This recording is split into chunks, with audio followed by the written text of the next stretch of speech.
అవుతుంది సార్? నాకున్న మెయిన్ పెద్ద కంప్లైంట్ మన ఎడ్యుకేషన్ సిస్టమ్ మీద ఏంటంటే మనము న్యూట్రిషన్ మీద సబ్జెక్ట్స్ లేవు. ఏం తినాలి, ఎలా తినాలి, ఏం తింటే మన హెల్త్కి మంచిది లేదు. తర్వాత మన రాజ్యాంగం ఉంటుంది కదా, రాజ్యాంగం గురించి ఎవరికి తెలియదు. మనం 7th, 8th, 9th ఈ మూడిలో మన రాజ్యాంగంలోని కొన్ని సెక్షన్లు తీసుకొని సిలబస్ లాగా పెడితే నీ బేసిక్ హ్యూమన్ రైట్స్ ఏంటి, నీకు ఒక చోటికి వెళ్తే ఏదైనా ప్రాబ్లం వస్తే నువ్వు దాన్ని ఎలా కంప్లైంట్ రేజ్ చేసుకోవాలి, సివిల్ కేసు అంటే ఏంటి, క్రిమినల్ కేసు అంటే ఏంటి, ఎవడిది లేదు. సింపుల్ ఏంటంటే మన దేశంలో నాకు బాగా కోపొచ్చి దరిద్రం ఏంటంటే, ఒక డ్రైవింగ్ లైసెన్స్ అప్లై చేసుకోవాలంటే నీకు ప్రాసెస్ ఎవరు చెప్పాడు కరెక్ట్ గా. బ్రోకర్ దగ్గరికి వెళ్తే వాడన్నా 3,000 అవుతుందంటే వాడు చేసేస్తాడు. అవును. ఒకటి ఏదన్నా నీకు ఆన్లైన్ లో ఒక వెబ్సైట్ లో నువ్వు చేసుకోవాలంటే తెలియదు, ఎక్కడికి పోవాలి, మీ సేవకి వెళ్ళిపోండి అంతే. నువ్వు బీటెక్ చదివి ఉంటావు, మీ సేవలో చేసేటోడు ఇంటర్ చదివి ఉంటాడు, నువ్వు వెళ్ళి వారితో పని చేయించుకుంటావు.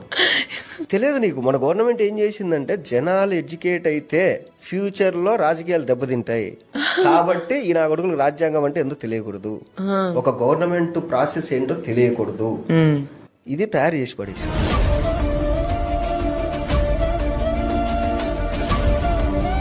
ఇప్పుడు చిన్నపిల్లలు ఉన్నారు, మీరు చెప్పినట్టు రేపు అటెంప్ట్లు అవి ఇవి జరుగుతున్నాయి. వాడికి 7th క్లాస్ నుంచి సిలబస్ పెట్టండి పోక్సో యాక్ట్ కింద, వాడికి తుచ్చు పడుతుంది.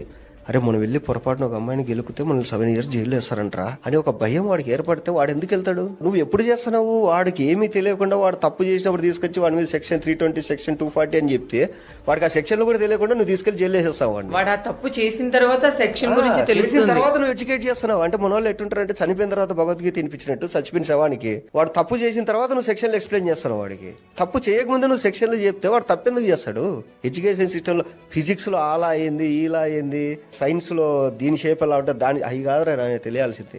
మన కాన్స్టిట్యూషన్ ఏంది, రేపు మనము ఏదైనా తప్పు చేస్తే మనం ఎలా రియాక్ట్ అవ్వాలి, లేదా మన మీద ఏమన్నా జరిగితే మనం ఎలా కంప్లైంట్ ఇచ్చుకోవాలి, మన ఫ్యూచర్ లో మనం అసలు ఏం తింటే బాగుపడతాం, మన హెల్త్ బాగుండాలంటే మనం ఇది కదా ఎడ్యుకేషన్ అంటే.